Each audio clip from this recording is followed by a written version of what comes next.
செய்திகளை விரிவாக பார்ப்பதற்கு முன்னால் முதலில் தலைப்புச் செய்திகளை பார்க்கலாம். திருப்பதி லட்டு தயாரிக்க பயன்படுத்தப்பட்ட நெய்யில் மாட்டு கொழுப்பு இருந்ததை ஒப்புக்கொண்டது தேவஸ்தானம். லட்டில் நடந்த கலப்படம் குறித்து ஆந்திர அரசிடம் அறிக்கை கேட்டது ஒன்றிய அரசு.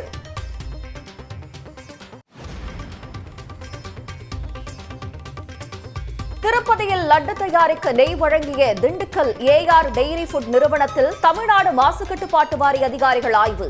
தாங்கள் தயாரித்த நெய்யில் மாட்டுக் கொழுப்பு எதுவும் கலக்கப்படவில்லை என்று ஏஆர் நிறுவனம் விளக்கம்.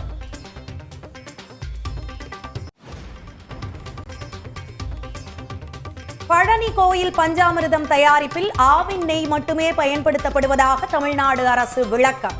சர்ச்சையில் சிக்கியுள்ள ஏஆர் நிறுவனத்திடம் நெய் கொள்முதல் செய்ய என்ற வதந்தியை நம்ப வேண்டாம் என்று வேண்டுகோள்.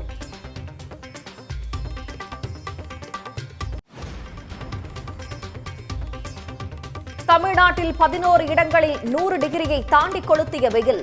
அடுத்த 2 நாட்களுக்கு வழக்கத்தை விட 4 டிகிரி செல்சியஸ் வரை வெப்பம் அதிகரிக்கும் என எச்சரிக்கை.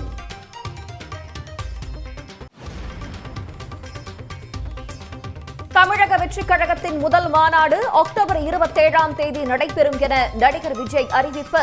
விக்கிரவாண்டியில் நடைபெறும் கூட்டத்தில் கட்சியின் கொள்கைகள் இலக்கை அறிவிக்க முடிவு.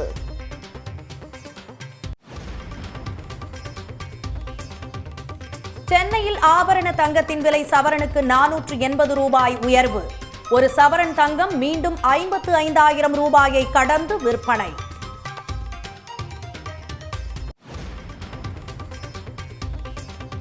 சென்னை கொடுங்கையூரில் உள்ள எஸ் ஹைதராபாத் பிரியாணி கடைக்கு சீல். கடந்த 18ஆம் தேதி பிரியாணி சாப்பிட்டவர்களுக்கு வாந்தி மயக்கம் ஏற்பட்டதை அடுத்து நடவடிக்கை.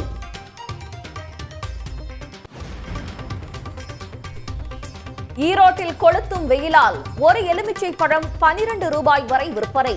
ஒட்டஞ்சத்திரம் பீட்ரூட்டிற்கு உரிய விலை கிடைக்காததால் விவசாயிகள் வேதனை. திருப்பதி லட்டு தயாரிக்க பயன்படுத்தப்படும் நெய்யில் மாட்டுக் கொழுப்பு கலந்திருப்பது உண்மைதான் என்று தேவஸ்தான நிர்வாகம் ஒப்புக்கொண்டுள்ளது. இந்த விவகாரத்தில் முதலமைச்சர் சந்திரபாபு நாயுடுவிடம் அறிக்கை கேட்டுள்ளதாக ஒன்றிய அமைச்சர் ஜே.பி. நட்டா தெரிவித்துள்ளார். ஜெகன்மோகன் தலைமையிலான ஒய்எஸ்ஆர் காங்கிரஸ் ஆட்சியில் விலங்குகளின் கொழுப்பு கலப்படம் செய்யப்பட்ட நெய் திருப்பதி லட்டு தயாரிக்க பயன்படுத்தப்பட்டதாக முதலமைச்சர் சந்திரபாபு நாயுடு குற்றம் சாட்டியிருந்தார். இதைத் தொடர்ந்து குஜராத்தில் உள்ள ஆய்வு மையத்தில் நடத்தப்பட்ட பரிசோதனையில் மீன் எண்ணெய், மாட்டிறைச்சி மற்றும் பன்றி கொழுப்பு உள்ளிட்டவை நெய்யில் கலப்படம் செய்யப்பட்டிருப்பதாக அறிக்கை வெளியிடப்பட்டது. பெரும் சர்ச்சையை ஏற்படுத்தியுள்ள இந்த விவகாரம் குறித்து செய்தியாளர்களிடம் விளக்கமளித்த தேவஸ்தான செயல் அலுவலர் ஷியாமலா ராவ், திருப்பதியில் போதுமான ஆய்வக வசதி இல்லாததால் கலப்படத்தை கண்டறிய முடியவில்லை என்று கூறினார். பாமாயில், மாட்டுக் கொழுப்பு, பன்றி கொழுப்பு, மீன் எண்ணெய் உள்ளிட்டவை நெய்யில் கலந்திருப்பது உண்மை என கூறிய அவர், எதிர்காலத்தில் இதுபோன்ற தவறுகள் நடைபெறாத வகையில் தரக்கட்டுப்பாடு பின்பற்றப்படும் என்று உறுதியளித்தார். It is adulterated with vegetable fats and another is it is adulterated with animal fats. Animal fats adulteration depending on these values, S values. So it is lard, which is a pig fat, then palm oil and beef tallow, then fish oil included, rapeseed, linseed and all these things. It's like a concoction of all this and the results are abnormally bad, abnormally low. And we started a procedure for blacklisting as well as for penalizing the supplier. Then we formed an expert committee on the ghee supplies, how to improve the supplies and how to improve the tender conditions so that we get good quality people. ஆனால் இந்த குற்றச்சாட்டை திருப்பதி தேவஸ்தானத்திற்கு நெய்யை அனுப்பிய திண்டுக்கல்லைச் சேர்ந்த Dindigul AR dairy நிறுவனம் மறுத்துள்ளது. அனைத்து விதமான தர பரிசோதனைக்கும் தயாராக இருப்பதாக அந்நிறுவன அதிகாரி லெனி தெரிவித்துள்ளார். எங்களோட தரத்தை பரிசோதிக்கணும்னு நினச்சா எல்லா இடத்துலையும் எங்கள் உணவுப் பொருட்கள் இருக்கிறது, எல்லா கடையிலையும் இருக்கிறது. நீங்கள் நெய் எடுத்து டெஸ்ட் பண்ணி பார்த்தாலே தெரியும் அதோட தரம் எப்படிப்பட்டதுன்னு. ஸோ இந்த 25 வருட பயணத்தில் எங்களோட தரத்தில் எங்கேயுமே நாங்கள் மாறுபடலைன்றதை நாங்கள் உறுதிப்படுத்திக்கிறோம். இந்நிலையில் ஏஆர் டெய்ரி நிறுவனத்தில் தமிழ்நாடு மாசு கட்டுப்பாட்டு வாரிய செயற்பொறியாளர்கள் அதிரடியாக ஆய்வு மேற்கொண்டனர். இதனிடையே டெல்லியில் செய்தியாளர்களிடம் பேசிய ஒன்றிய சுகாதாரத்துறை அமைச்சர் ஜே.பி. நட்டா கலப்படம் தொடர்பான ஆய்வுக்கூட அறிக்கையை சந்திரபாபு நாயுடுவிடம் தாம் கேட்டுள்ளதாகவும் அத்துடன் இந்த புகார் தொடர்பாக மாநில விசாரணை அமைப்புகளை விசாரிக்குமாறு அறிவுறுத்தியிருப்பதாகவும் தெரிவித்தார். जो आपके पास अवेलेबल रिपोर्ट है वो रिपोर्ट आप मुझे भेज दें, उस रिपोर्ट को मैं एग्जामिन भी करूंगा, स्टेट रेगुलेटर से भी बातचीत करूंगा, उनका क्या कहना है उसको भी जानूंगा। उस जो रिपोर्ट है जिस सोर्स से आई है उस रिपोर्ट को पूरी तहकीकात करके उसके सारे पहलुओं को ध्यान में रख करके suitable action will be taken accordingly. जो भी कानून के दायरे में और जो भी हमारी नियमावली food safety standards authority of India के तहत आती है उसके तहत திருப்பதி ஏழுமலையான் கோயிலில் பிரசாதமாக வழங்கப்படும் லட்டில் பன்றியின் கொழுப்பு, மாட்டின் கொழுப்பு மற்றும் மீன் எண்ணெய் சேர்க்கப்பட்டதாக எழுந்துள்ள புகார் நாடு முழுவதும் பக்தர்களிடையே அதிர்ச்சியை ஏற்படுத்தியுள்ள நிலையில் உரிய விசாரணை நடத்தப்பட வேண்டும் என்றும் கோரிக்கை எழுந்துள்ளது. திருப்பதி லட்டுவில் மாட்டுக்கொழுப்பு விவகாரம் பெரும் சர்ச்சையை ஏற்படுத்தியிருக்கும் நிலையில் தமது ஆட்சிக் காலத்தில் எந்த முறைகேடும் நடக்கவில்லை என்று ஜெகன்மோகன் விளக்கம் அளித்துள்ளார். திருப்பதி லட்டு சர்ச்சை தேசிய அளவில் கவனம் பெற்றுள்ளது. இந்நிலையில் ஆந்திர முன்னாள் முதல்வர் ஜெகன்மோகன் ரெட்டிக்கு எதிராக மத்திய பிரதேச மாநிலம் போபாலில் போராட்டம் நடைபெற்றது. ஒய்எஸ்ஆர் காங்கிரஸ் கட்சிக்கு எதிராக போராட்டக்காரர்கள் முழக்கமிட்டனர். இதில் தொடர்புடையவர்கள் மீது நடவடிக்கை எடுக்கவும் அவர்கள் வலியுறுத்தினர்.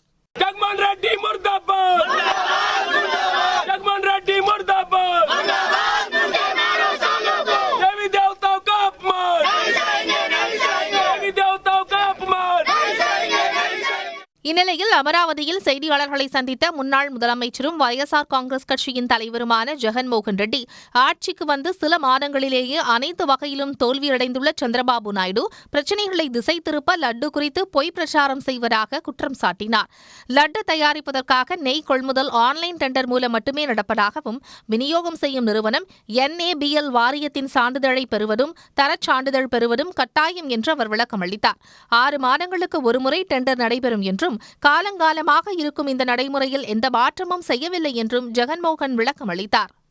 టీటీడీ ఆ ప్రతి వెహికల్లో నుంచి 3 శాంపుల్స్ తీసి ఆ శాంపుల్స్ పాస్ అవుతేనే నీకు లోపలికి పోయేదానికి పర్మిషన్ ఇస్తూ టీటీడీలో లడ్లు తయారు చేయడానికి ఉపయోగపెట్టే పరిస్థితి ఉంది అని చెప్పి తెలిసినప్పుడు ఇంత గొప్ప ప్రాక్టీస్ ఉన్నప్పుడు ఇంత గొప్ప పరిస్థితి ఉన్నప్పుడు క్రెడిట్ తీసుకోవాల్సింది పోయి మనమేం చేస్తా ఉన్నాము? மத விவகாரத்தில் தெலுங்கு தேசம் கட்சி அரசியல் செய்வதாக குற்றம் சாட்டிய ஜெகன்மோகன் சந்திரபாபு ஆட்சியில் இருந்தபோது 15 முறையும் தனது ஆட்சி காலத்தில் 18 முறையும் தரக்குறைவான நெய் நிராகரிக்கப்பட்டதாக தெரிவித்தார். இதனிடையே லட்டில் பன்றியின் கொழுப்பு மற்றும் மாட்டுக் கொழுப்பு சேர்க்கப்பட்டதாக எழுந்த குற்றச்சாட்டு தொடர்பாக ஒய்எஸ்ஆர் காங்கிரஸ் அம்மாநில உயர்நீதிமன்றத்தை அணுகியுள்ளது. நீதிமன்றமோ அல்லது தனியாக குழு அமைத்தோ விசாரணை நடத்த உத்தரவிட வேண்டும் என்று ஒய்எஸ்ஆர் காங்கிரஸ் கட்சி வேண்டுகோள் விடுத்துள்ளது. இந்த மனு மீது இந்த மாதம் 25ஆம் தேதி விசாரணை நடத்தப்படும் என்று ஆந்திர நீதிமன்றம் தெரிவித்துள்ளது. இந்த விவகாரத்தில் சிபிஐ விசாரணைக்கு உத்தரவிடக் கோரி ஆந்திர காங்கிரஸ் தலைவர் YS ஷர்மிளா உள்துறை அமைச்சர் அமித்ஷாவுக்கு கடிதம் எழுதியுள்ளார். லட்டு தயாரிக்க பயன்படுத்தப்படும் பசு நெய் மிகவும் தரமற்றதாகவும் அசுத்தமாகவும் இருந்ததாக திருப்பதி கோயிலின் முன்னாள் அர்ச்சகர் ரமண தீக்ஷிதலு பரபரப்பு குற்றச்சாட்டை முன்வைத்துள்ளார். இதுகுறித்து தாம் ஏற்கனவே அதிகாரிகளிடம் புகார் கூறியதாகவும் ஆனால் அதிகாரிகள் அதை கண்டுகொள்ளவில்லை என்றும் ரமண தீக்ஷிதலு குற்றம் சாட்டியுள்ளார். கடந்த 5 வருடங்களாக இந்த நெய் சுத்தமானதாக இல்லாமல் அதில் ஜந்துக்களினுடைய கொழுப்பு சத்தும் சில தாவரங்களுடைய எண்ணெய்களையும் கலந்திருப்பதாக லேப் ரிப்போர்ட்டில் வந்திருக்கிறது. அந்த நெய்யை உபயோகித்து சுவாமிக்கு அன்னப்பிரசாதங்களும் பணியாரங்களும் தயார் செய்து அம்சம் செய்து கொண்டிருந்தது இந்த 5 வருடங்களாக வெளியே தெரிய வந்திருக்கிறது. நடிகர் விஜய் தொடங்கியுள்ள தமிழக வெற்றிக் கழகத்தின் முதல் மாநாடு அக்டோபர் 27ஆம் தேதி விக்கிரவாண்டி அருகே நடைபெறும் என அதிகாரப்பூர்வமாக அறிவிக்கப்பட்டுள்ளது. தமிழக வெற்றிக் கழக தலைவர் விஜய் வெளியிட்டுள்ள அறிக்கையில், விழுப்புரம் மாவட்டம் விக்கிரவாண்டி அருகே உள்ள வி சாலை கிராமத்தில் அக்டோபர் 27ஆம் தேதி 4 மணிக்கு மாநாடு நடைபெறவுள்ளதாக தெரிவிக்கப்பட்டுள்ளது. இந்த மாநாட்டில் கட்சியின் கொள்கைகள் மற்றும் கொள்கை சார்ந்த செயல் திட்டங்கள் அறிவிக்கப்படும் என விஜய் குறிப்பிட்டுள்ளார். தமிழக வெற்றிக் கழகத்தை வழிநடத்த போகும் கொள்கைகளையும் இலக்குகளையும் முழங்கும் திருவிழாவாக இந்த மாநாடு அமைய உள்ளது என அவர் தெரிவித்துள்ளார்.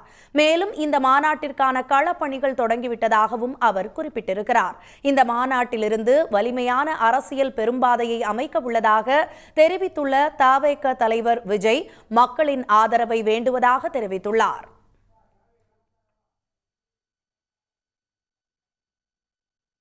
வேட்டையின் படம் சிறப்பாக வந்திருப்பதாக நடிகர் ரஜினிகாந்த் கூறியுள்ளார். சென்னை விமான நிலையத்தில் செய்தியாளர்கள் மத்தியில் பேசிய அவர், அரசியல் தொடர்பான கேள்விகளை கேட்க வேண்டாம் எனவும் கேட்டுக்கொண்டார். அரசியல் கேள்வி கேட்காதீங்க சொல்லியிருக்கேன்.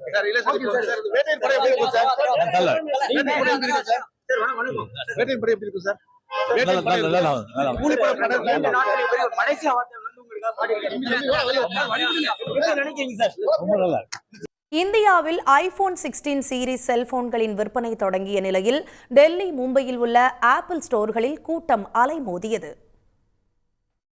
ஆப்பிள் நிறுவனம் தங்களது ஐபோன் 16 சீரிஸ் ஸ்மார்ட் போன்களை கடந்த 9ஆம் தேதி அமெரிக்காவின் கலிபோர்னியாவில் அறிமுகம் செய்தது. IPhone 16, iPhone 16 plus, iPhone 16 pro, iPhone 16 pro max ஆகிய 4 மாடல்கள் அறிமுகம் செய்யப்பட்டன. இந்த நிலையில் ஐபோன் பிரியர்களின் பெரும் எதிர்பார்ப்புகளுக்கு இடையே இந்தியாவில் ஐபோன் 16 சீரிஸ் ஸ்மார்ட் போன்களின் விற்பனை தொடங்கியுள்ளது. மும்பையில் ஆப்பிள் நிறுவன ஊழியர்கள் கவுண்டவுன் கூறி வாடிக்கையாளர்களை ஸ்டோருக்குள் அழைத்தனர்.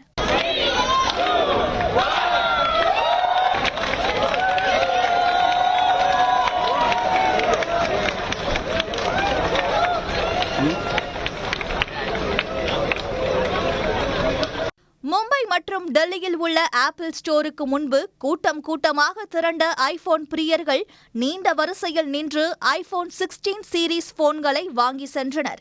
இதற்காக விடிய வரிசையில் நின்றதாக கூறிய பலர் ஆப்பிள் போன் தங்கள் கைகளில் தவழும் நொடிக்காக ஆவலுடன் காத்திருந்ததாக தெரிவித்தனர். मैं 21 आवर्स से लाइन में खड़ा हूँ. मैं कल 11 o'clock को स्टोर ओपन हुआ था, तब से आया हुआ हूँ, इधर ही हूँ. और उसके बाद अभी मैं फर्स्ट एंटर होऊंगा स्टोर में 8 o'clock को. लास्ट ईयर में 17 आवर्स के लिए रुका था, इस साल 21, ताकि कोई भीड़ ना करे एटलीस्ट मुझे. सुबह 6 बजे. कहाँ से ये प्रोडक्ट लिया है? 16 प्रो मैक्स. सुबह से आने को मजबूर कर? बस नया 18 iOS और कैमरा जूमिंग का जो क्वालिटी बहुत बढ़िया कर दिया है. अभी बहुत ज्यादा अच्छा कर दिया है. அமெரிக்காவை தலைமையிடமாக கொண்ட ஆப்பிள் நிறுவனத்திற்கு இந்தியாவில் டெல்லி, மும்பையில் மட்டுமே நேரடி விற்பனை நிலையங்கள் உள்ளன. புதிதாக அறிமுகம் செய்யப்படும் ஆப்பிள் தயாரிப்புகள் வெளிச்சந்தையில் விற்பனைக்கு வர காலதாமதம் ஆகும் என்பதால் ஆப்பிளின் நேரடி விற்பனை மையங்களில் கூட்டம் அலைமோதுவது வாடிக்கையாக உள்ளது. ஐபோன் 16 சீரிஸ் போன்களுக்கு 79,900 ரூபாய் முதல் 1,19,900 ரூபாய் வரை விலை நிர்ணயிக்கப்பட்டுள்ள நிலையில் அவற்றை வாங்க வாடிக்கையாளர்கள் ஆர்வம் காட்டி வருகின்றனர். சென்னை கொடுங்குயூரில் உள்ள SS ஹைதராபாத் பிரியாணி கடைக்கு உணவு பாதுகாப்புத்துறை அதிகாரிகள் சீல் வைத்தனர். சென்னை கொடுங்கையூர் சிட்கோ நகர் பகுதியில் இயங்கி வரும் SS ஹைதராபாத் பிரியாணி கடையில் கடந்த 18ஆம் தேதி பிரியாணி சாப்பிட்ட வாடிக்கையாளர்கள் 20க்கும் மேற்பட்டோருக்கு வாந்தி மயக்கம் ஏற்பட்டது. இது தொடர்பாக வாடிக்கையாளர்கள் உணவு பாதுகாப்புத்துறைக்கு புகார்கள் அளித்ததுடன் சம்பந்தப்பட்ட கடையின் முன்பு திரண்டு போராட்டத்திலும் ஈடுபட்டனர். இந்த நிலையில் பொதுமக்கள் அளித்த புகாரின் அடிப்படையில் கொடுங்கையூர் சிட்கோ நகரில் இயங்கி வரும் SS ஹைதராபாத் பிரியாணி கடையில் உணவு பாதுகாப்புத்துறை அதிகாரிகள் ஆய்வு செய்தனர். அப்போது உணவகம் சுகாதாரமின்றி செயல்பட்டதாக கூறி அந்த கடைக்கு அதிகாரிகள் சீல் வைத்தனர். மேலும் சென்னை செங்குன்றம் பகுதியில் உள்ள SS ஹைதராபாத் பிரியாணி மைய உணவு தயாரிப்பு கூடத்திலும் அதிகாரிகள் ஆய்வு மேற்கொண்டனர். கொடுங்கையூர்ல பிரபல ஒரு பிரியாணி கடை இருந்தது. அந்த கடையில் சாப்பிட்டு உணவு சாப்பிட்டு ஒரு கிட்டத்தட்ட ஒரு 40 பேருக்கு உடம்பு சரியில்லாமல் இருந்திருக்காங்க. அந்த கடையில் அங்கே ப்ரிப்பரேஷன் இல்லை, அது வந்து பார்த்தீங்கன்னா இங்கே அலமாதியில் ஒரு இடத்துல வந்து பண்ணிட்டு இருக்காங்க. அவங்க ஃபுட் ப்ரிப்பேர் பண்ணி இங்கேருந்து எடுத்துகிட்டு போயிருக்காங்க. ஸோ அங்கே கொடுங்கையூரில் இருக்கக்கூடிய கடைகளை வந்து நான் சீல் பண்ணிட்டோம். ஸோ இங்கே வந்து இருக்கக்கூடிய இந்த சென்ட்ரல் கிச்சன் சொல்லக்கூடிய இந்த இடத்த வந்து நாங்கள் செக் பண்ணோம். இப்போ செக் பண்ணும்பொழுது இதில் எங்கேயுமே எதுவுமே இருக்கிற மாதிரி தெரியல. எல்லாமே க்ளீனாக வச்சிருக்கிறாங்க. மேற்கொண்டு இந்த மாதிரி தவறு நடக்க கண்காணிக்கிறதுக்காக உணவு பாதுகாப்பு துறையிலிருந்து நாங்கள் அடுத்த கட்ட நடவடிக்கை பண்ணிட்டு இருக்கோம். இதனிடையே உணவு தயாரிக்கும் கிடங்கில் இருந்து உணவுப் பொருட்களை கிளைகளுக்கு எடுத்துச் செல்லும் வாகனங்கள் உரிமம் இல்லாமல் இயக்குவது கண்டறியப்பட்டதால் உடனடியாக உரிமம் பெற பிரியாணி கடை நிறுவனத்திற்கு அதிகாரிகள் அறிவுறுத்தினர். ஒரு மாநிலத்தில் பாதுகாப்பற்ற உணவுப் பொருளாக அறிவிக்கப்படும் குட்கா, கூலிப் போன்ற போதைப் பொருட்கள் மற்றொரு மாநிலத்தில் எப்படி பாதுகாப்பானதாக இருக்கும் என்று உயர்நீதிமன்ற மதுரை கிளை கேள்வி எழுப்பியுள்ளது. போதைப்பொருள் விற்பனை தொடர்பான வழக்குகளில் ஜாமீன் கோரிய மனுக்கள் மீது நீதிபதி பரத சக்கரவர்த்தி விசாரணை நடத்துகிறார். இவ்வழக்கு கடந்த முறை விசாரணைக்கு வந்தபோது கூல் லிப் உள்ளிட்ட போதைப் பொருட்களை பாதுகாப்பற்ற உணவுப் பொருளாக அறிவித்து இந்தியா முழுவதும் ஏன் தடை செய்யக்கூடாது என கேள்வி எழுப்பினார். இந்நிலையில் வழக்கு இன்று மீண்டும் விசாரணைக்கு வந்தபோது கடந்த 9 மாதங்களில் 132 டன் போதைப் பொருட்கள் பறிமுதல் செய்யப்பட்டுள்ளதாக தமிழ்நாடு அரசு தரப்பில் தெரிவிக்கப்பட்டது. 20,000க்கும் மேற்பட்ட கடைகளுக்கு சீல் வைக்கப்பட்டுள்ளதாகவும் 36 கோடி ரூபாய் அபராதம் வசூலிக்கப்பட்டதாகவும் தெரிவிக்கப்பட்டது. இதையடுத்து நீதிபதி ஒரு மாநிலத்தில் பாதுகாப்பற்ற உணவுப் பொருளாக அறிவிக்கப்படும் கூல் லிப் உள்ளிட்ட போதைப் பொருட்கள் மற்றொரு மாநிலத்தில் எப்படி பாதுகாப்பானதாக இருக்கும் என தெரியவில்லை என்று ஆதங்கம் தெரிவித்துள்ளார். தெரிந்தே தவறு செய்யும் பெரியவர்கள் அதற்கான பலன்களை அனுபவிக்கட்டும் என்று கூறிய அவர் குழந்தைகளை பாதுகாப்பது நமது கடமை என குறிப்பிட்டார். இந்த விவகாரத்தில் ஒன்றிய மாநில அரசுகள் மற்றும் கூல் லிப் உள்ளிட்ட போதைப்பொருள் தயாரிப்பு நிறுவனங்கள் தரப்பில் பதில் மனு தாக்கல் செய்ய செப்டம்பர் 25 வரை அவகாசம் அளித்து நீதிபதி வழக்கை ஒத்திவைத்தார். வீடுகள் மற்றும் நிறுவனங்களில் சேகரிக்கப்படும் மக்கும் குப்பைகளை இயற்கை உரமாக மறுசுழற்சி செய்து விவசாயிகளுக்கு இலவசமாக திருப்பூர் மாநகராட்சி வழங்குவது வரவேற்பை பெற்றுள்ளது. பின்னலாடை தொழிலுக்கு புகழ்பெற்ற திருப்பூரில் மாநகராட்சி பகுதியில் மட்டும் 10 லட்சத்திற்கும் அதிகமானவர்கள் வசித்து வருகின்றனர். தினமும் 600 டன் வரை குப்பைகள் சேகரிக்கப்படும் திருப்பூரில் திடக்கழிவு மேலாண்மை என்பது மிகவும் சவாலான பணியாக இருந்து வந்தது. இந்நிலையில் 60 வார்டுகளில் தினந்தோறும் தூய்மை பணியாளர்கள் மூலம் குப்பைகளை சேகரிக்கும் திருப்பூர் மாநகராட்சி நிர்வாகம் அந்த குப்பைகளை தென்னம்பாளையம் உள்ளிட்ட பல்வேறு பகுதிகளில் உள்ள நுண் உரமாக்கும் மையங்களுக்கு கொண்டு சென்று உரமாக மாற்றி வருகிறது. 790 டன் சேகரிக்கப்படுகின்ற குப்பையானது மக்கும் குப்பை, மக்காத குப்பை என்று தரம் பிரிக்கப்பட்டு சேகரிக்கப்படுகின்ற மக்கும் குப்பை திருப்பூர் மாநகராட்சியில் அமையப்பெற்றிருக்கக்கூடிய 79 மைக்ரோ காம்போசிட் சென்டர்களில் குப்பைகள் உரமாக மாற்றப்பட்டு விவசாயிகளுக்கு இலவசமாக வழங்கப்பட்டு வருகின்றது. காய்கறிகள், பழங்கள், மீதமாகும் உணவுகள், பழத்தோல்கள், செடி கொடி உள்ளிட்டவை மக்கும் குப்பைகளாக தரம் பிரிக்கப்பட்டு அவை இயந்திரம் மூலம் சிறு துகள்களாக வெட்டப்பட்டு 42 நாட்களுக்கு தொட்டிகளில் உலர வைக்கப்பட்டு உரமாக தயாரிக்கப்படுகின்றன. இவை விவசாயிகளுக்கு இலவசமாக வழங்கப்படுகின்றன. பிளாஸ்டிக் போன்ற மக்காத குப்பைகள் இயந்திரங்களில் செறிவூட்டப்பட்டு சிமெண்ட் ஆலைகள், டைல்ஸ் நிறுவனங்களுக்கு அனுப்பப்படுகின்றன. தொட்டியில் வந்துட்டு இப்போ இன்னைக்கு அந்த வர்றதை 1, 2, 3ன்னு சொல்லிட்டு 14 டேஸ் கண்டினியூஸாக வந்துட்டு போடுவோம் சார். அடுத்து 14 டேஸ் முடிஞ்சதுக்கப்புறம் அது 1ஆம் நம்பர்லேருந்து கிட்டத்தட்ட 3 ரவுண்டு இஎம் சொல்யூஷன் அப்ளை பண்ணி ப்ராசஸ் பண்ணுவோம் சார். மொத்தம் வந்துட்டு 40 டேஸில் வந்துட்டு அது உரமாக மாறிடும். உரமாக மாறினதுக்கப்புறம் ஃபார்மர்ஸ்க்கு நாங்கள் வந்துட்டு எடுத்து கொடுத்துருவோம் சார்.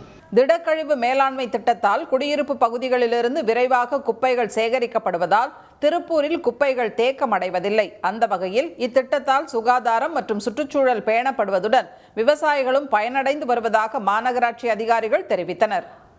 உடனுக்குடன் செய்திகளை தெரிந்து கொள்ள சன் நியூஸ் பெல் ஐகானை கிளிக் பண்ணுங்க.